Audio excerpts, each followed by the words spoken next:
বর্তমানে শুধু একজন মানুষের বিদায় নয়, এটা যেন পুরো একটা পৃথিবীর হঠাৎ থেমে যাওয়া।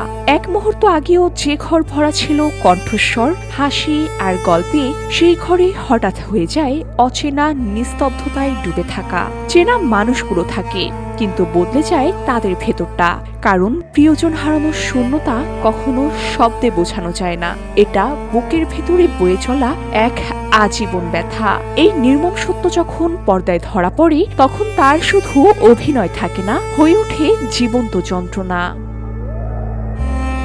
বর্তমান সময়ের তুমুল জনপ্রিয় ধারাবাহিক এটা আমাদেরই গল্পের একটি দৃশ্যে আবেগে ভেসে গেছেন নির্মাতা মোস্তফা কামাল রাজ নিজেই। ধারাবাহিকটির ৪৯তম পর্বে দেখানো হয়েছে ফাহাদ ও সামিরের বাবার মৃত্যু, আর পরবর্তী পর্বে দুই সন্তানের কাঁধে বাবার লাশ, খাটিয়ায় করে শেষ বিদায়। এই দৃশ্যই যেন ছুঁয়ে গেছে বাস্তবের গভীর ক্ষত।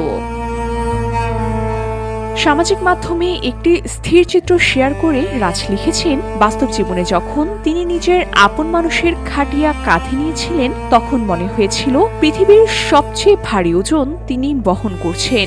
শুধু নির্মাতাই নন, সেই মুহূর্তে তিনি ছিলেন একজন শোকাহত সন্তান। জানা গেছে রাজের শেয়ার করা ছবিটি তার মায়ের শেষ বিদায়ের মুহূর্ত। যদিও বাবার লাশ বহনের কোনো ছবি নেই, তবুও নাটকের এই দৃশ্য ফাহাদের বাবার মৃত্যু নেওয়া হয়েছে তার বাবার মৃত্যুর অভিজ্ঞতা থেকেই। ক্যামেরার পেছনে দাঁড়িয়ে যখন সেই দৃশ্য পরিচালনা করছিলেন, পুরনো ক্ষতগুলো আবারও জেগে উঠেছে নতুন করে। মনিটরের দিকে তাকিয়ে থাকা তার জন্য হয়ে উঠেছিল এক অসহনীয় অভিজ্ঞতা। এই বাস্তব আবেগ, এই সত্যিকারের শোক পর্দা পেরিয়ে ছুঁয়ে গেছে দর্শকদের হৃদয়ও। নেটিজেনরা বলছে, এটা শুধুমাত্র একটি নাটকের দৃশ্য নয়, এটা আমাদের সবার জীবনের গল্প।